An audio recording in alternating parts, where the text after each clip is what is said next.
So it does sound like you're viewing the work done on behalf of the LGBTQ plus equality movement. It is helpful to view it through an intersectional lens and to help ensure that the most marginalized in that group also benefit from the efforts. I would get in trouble when I say this, but I'm actually not a big fan of the word intersectional. I'm definitely a fan of the concept and of doing it. I don't really like what I experience as kind of an alienating, abstract, rigid kind of ideology around it.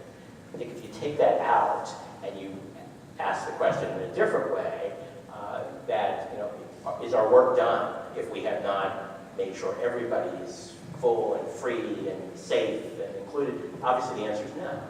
And can we be where we want to be as a community, as a country, when part of us are not free and equal and safe? Of course not. And are we all exactly the same? Of course not. Are we all exactly subject to the same experiences, the same oppressions, the same opportunities, the same privileges? Of course not. So in that sense, we have to be very aware and attuned to the diverse experiences and diverse places in which people find themselves, and the shared and common humanity and the bundle of protections and freedom and dignity and security that everyone's entitled to. That is our work. So if you take away the polemical way of putting it and put it in terms of the human, the common humanity, and the fact that upholding common humanity does not simply mean requiring that everybody be the same or be treated the same, but rather that everyone should be able to be both different and equal, different and free, different and safe. We don't have to give up our difference in order to share in what is common. And that is what we should all commit ourselves to. What are the rights that LGBTQ plus people are still lacking?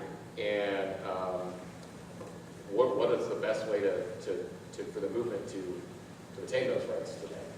So there is no federal civil rights law that explicitly prohibits discrimination on the basis of sexual orientation or gender identity. We have the Civil Rights Act and the related cluster of statutes that are one of this country's proudest achievements and still unfulfilled pieces of work. They do not explicitly prohibit discrimination on the basis of sexual orientation, whether you're gay or not, or gender identity, whether you're trans or not.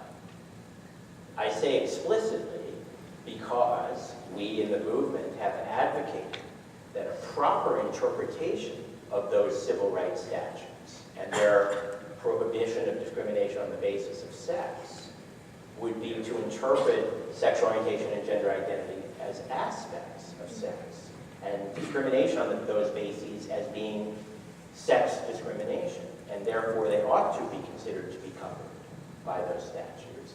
And that argument, both a legal and political argument that we've made for decades and made successfully for the last handful of years in a number of courts, has not yet been affirmed by the Supreme Court. And therefore, even if we succeed in establishing that as a legal result through court rulings, it is important to make the statutes say it as well, so that they can have the fullest and broadest reach. And that's just the federal statutes. As you probably also know, most states, though not all, prohibit discrimination through state statute as well. Here in Pennsylvania, you do not have protection against discrimination on the basis of sexual orientation or gender identity under state law. So at every area of government in most parts of the country, we have cities like Pittsburgh that have taken the steps that Pittsburgh can take, but Pittsburgh is in a state. The state has the deficiency I just described. Pittsburgh is part of a country. The country has the deficiency I described.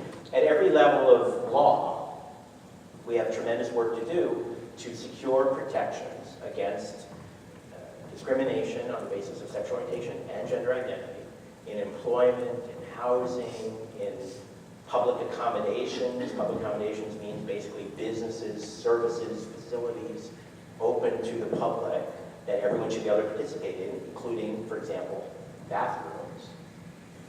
We do not yet have these legal protections established at every level of the law, including federal, as explicitly and securely as is needed. And then, even after we've tackled and achieved that transformation, which we will and can if we do the work, as I said earlier, we don't just want good laws, we want good lives. We want people to feel safe and secure. Not every problem is only about, can you change the law? It's about what kind of environment is being created. What kind of message are we sending to young trans people, young gay people, young non-gay people about affirming difference, affirming inclusion, affirming support, making every child feel able to dream and feel safe and hope to have a partner and build life together, hope to be able to do whatever job he or she may want, hope to be able to be recognized and respected, and not just in welcoming and affirming spaces, but throughout our entire country, whether geographically or demographically or what have you. So, and by the way, it's not just about young people. I think it's increasingly important that we pay attention to aging gay seniors. and recognize that, older people too should be sure that they will find places and support and facilities and services that will allow them to be who they are and not force them back into the closet because they cannot find the support they need. So we have a lot of work to do within the legal arena, within the political arena, and in life and in every part of the community. It is also important, however, that we not immobilize ourselves with the immensity of opportunity to make a difference. Pick something and make the difference. Every difference we make creates momentum and opportunity to make everything better. You can't make everything better at once. That's not how the world works. But we can always make something better. So what are you picking on a day-to-day basis now that marriage equality is the law here in the United States? This question asker is asking you to tell us about what your day is like. So I'm actually pretty much as busy as I ever was, but without the same pressure. I'm not, as I said, carrying and in this sort of hardened mode of conveying constant optimism, which was genuine but needed conveying. I'm not fighting every day. I'm not managing a team. I'm not always looking for resources or what's the next piece of the strategy that can be developed. I'm not carrying that. So my day is different, but as I said earlier, one of the happy consequences of winning is that people want to hear the story, want to hear the elements that can be adapted to other work. And I now have the opportunity to actually look for ways of being helpful, not only in securing my vision of what I want to achieve, but helping others achieve their vision of what they want to achieve, whether organizationally or individually.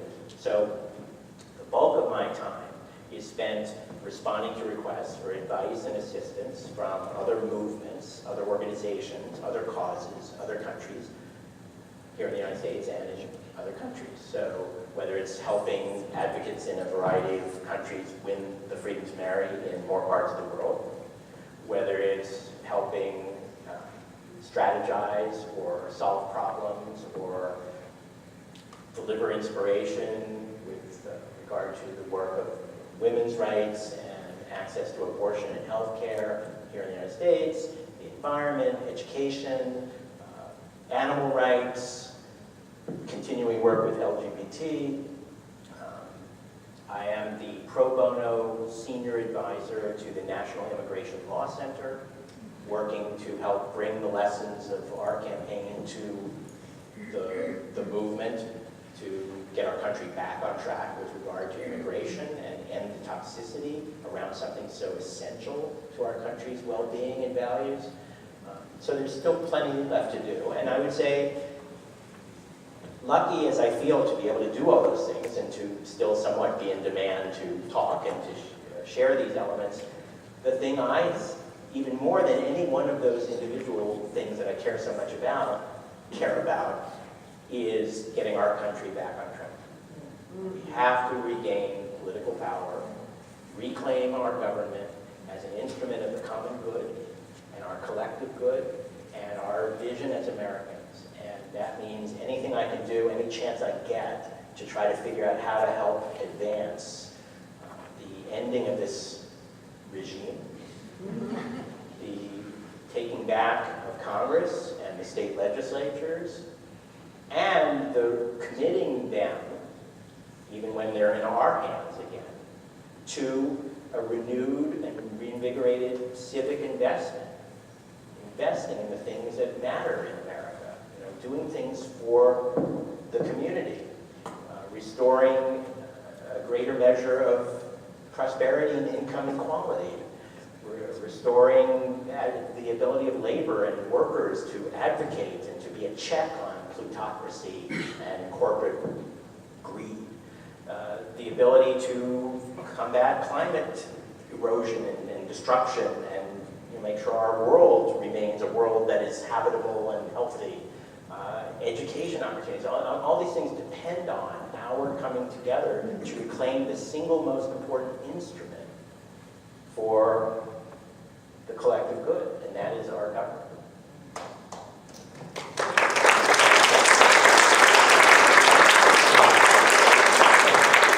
So there's still plenty to do.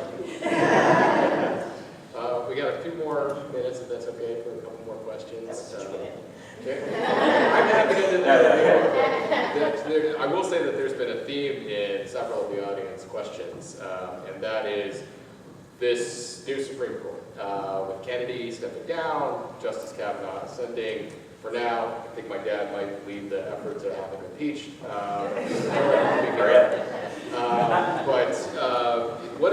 Do you see the likelihood, or do you see there being a real chance of Windsor or Obergefell being sort of overturned at this point because of this new Supreme Court? So Windsor are the two important marriage decisions that we won as the culmination of our campaign. Is there a chance they could be overturned? Yes. History tells us that anything can happen. Even societies of great culture and strength and value have gone hideously wrong. So we know from history that yes, anything can happen, bad things can happen, nothing is a given, we must make it so. And therefore, could it happen? Yes. However, we didn't win the freedom to marry as a gift from the Supreme Court. The court followed our long and successful work to win in the court of public opinion. Support for the freedom to marry in the 3+ years that we've had marriage now in the United States has grown. We now have majorities, even amongst people over 65, the last demographic to come our way. We have plurality support amongst Republicans. We have majority support even amongst evangelicals under age 30. We have majorities in 44 of the 50 states. So, yes, the court can ignore all of that, but they would have to be ignoring that. And are they ready and willing to ignore that? I think probably not.